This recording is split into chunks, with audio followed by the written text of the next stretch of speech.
culture always. I was very in the moment. Look, it's 2014. Silicon Valley is all about move fast, break things, get as much money as you can, and change the world. And it was an infectious culture, and there's a generation of us as founders who all were defined in some way by that. It comes with consequences, and I learned those consequences the hard way. But there certainly wasn't people, and there still isn't today. This is why I'm a coach. People don't tell you as a founder that could really work. You could get yourself in some trouble if you keep going down that path, or your model isn't quite right. No one tells you this. You're the head of the business. It's kind of like life. No one tells you how to do life. And it takes you a while to realize I've got to own that. Like, yeah, exactly. That's it. You have to own it. That's right. It's like nobody tells you how hard it is to be a parent, right? You just see the nice side of it as an observer. And then when you get your own baby, it's kind of a shocking moment. I think startup also for me is the same thing because I worked at a startup. I think the first startup that I did was I worked there for a month in Silicon Valley in 1999. And it was a company that it was funded by, they just got Series A funding by Kleiner Perkins. By Kleiner Perkins, which is a top tier Silicon Valley VC, and they moved the company from New Jersey, from a 2-bedroom apartment in New Jersey to Sunnyvale, and I got a chance to intern at the company, and I thought, oh wow, this is during Web 1.0, so. And I thought it was so glamorous, right? It was during the age of Yahoo Excite and Alta Vista. And I thought it was so glamorous. But the reality is once you show up there, you're in the grind. You basically work there. I mean, I think I worked there 12, 14-hour days. And then you went back to your hotel room, you slept, and you did exactly the same thing. You did it 7 days a week. Maybe you worked a little bit less on Saturday and Sunday, but you really did the same thing. Day in and day out. And then you realize how hard it is to actually build a startup, right? So even though you have 10 million or whatever, 25 million in the bank. So yeah, I definitely recognize that. Go ahead. The money in the bank makes it even harder once you've had that experience, because it just then comes with this pressure to figure it out quicker. And if you felt pressure before that, now you feel this crazy sense of squeeze, and you're in the middle as a founder and the team members. And I think one thing I didn't understand, and I really wish someone had just said, like, Lee, stand back and just look at this, is I allowed the pressure to permeate into my team, and so they became stressed. That is, if there's one role of a founder, it's like you have to protect your team so they can do the work for you. And I just didn't understand that at that point. How old were you at that point, Lee? I think I was 30 when we raised our first seed round. Yeah, my co-founder was 20, I was 30. I remember the 10-year gap. It was just, we had a really brilliant working relationship. And yeah, I was 30 that year. How important do you think investor recognition is to startups? I mean, we just talked about taking money from VC, and then right after the money hits the bank, you just feel the pressure. Of course, before the money comes in, they tell you how much they're going to help you. And then after the money hits the bank, then you really have to execute. How important do you think investor recognition is to a startup? This idea of taking venture capital money versus bootstrapping or getting other sources of capital. Yeah, this is such a good question. I'm going to say something here, and to whoever's listening in the audience, you're going to interpret this the way you want to interpret it, not what I'm about to say. Because if you've got this idea that you want funding as a founder, it's going to be very difficult for you to hear any other storyline. But I would say this, you really want to understand what VCs expect, because what they say to you, what they want, is very different to what they need.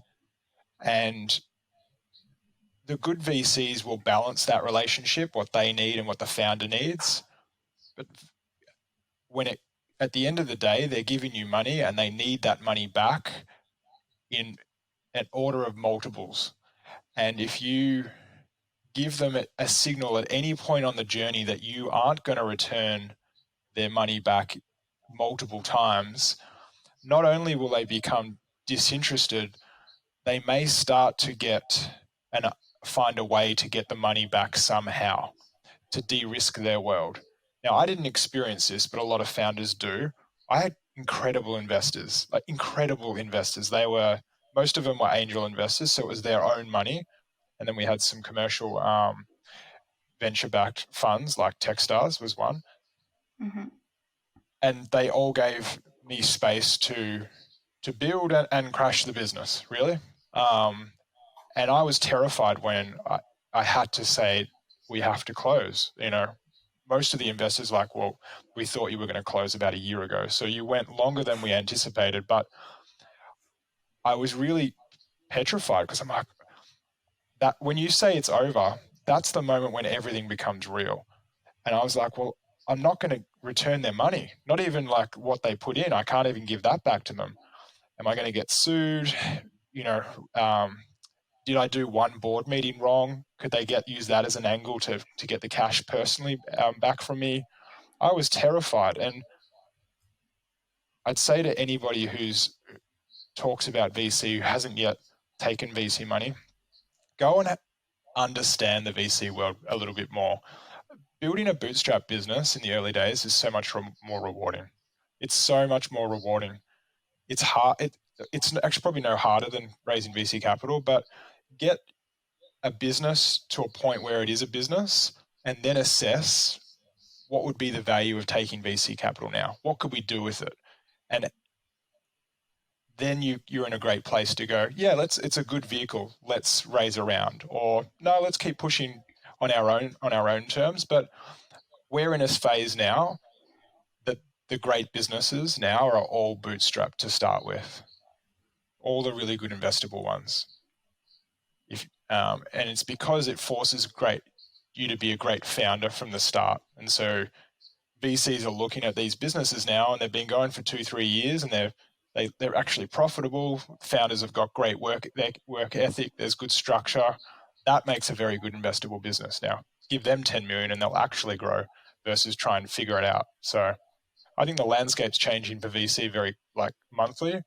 But if you're out there and you want to raise capital, understand what you're paying for on that capital. Yes, and also understand. I think also understand the personal motivations of the person that's going to be sitting on your board. That's from the VC fund is also really important. Whether or not it's their first deal, or they've had experienced, or they've had other experiences, because the motivations will be very, very different. So yes, absolutely agree with that.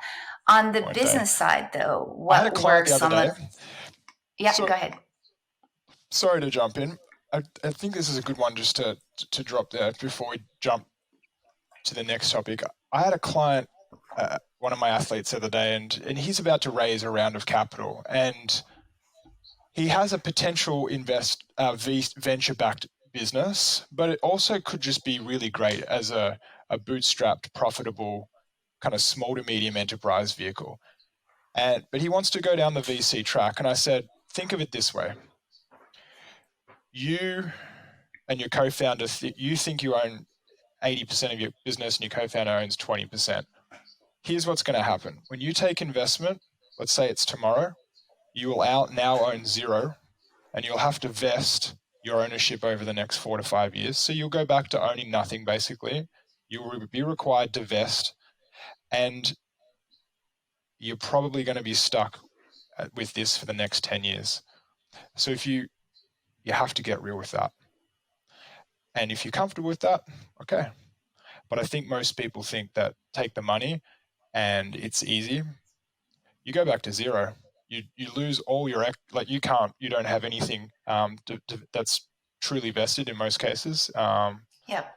It's an insane ride. So you got to look at it from all angles. It's interesting. I never thought about from the vesting perspective, actually, that you actually go back to zero and then you have to earn your shares back within a period of usually 4 years, right? So it's a good way to think about Yeah. it. On the business side of Pantry Co., what are some of the tough challenges that you've had on the business side? I think it's easy in hindsight to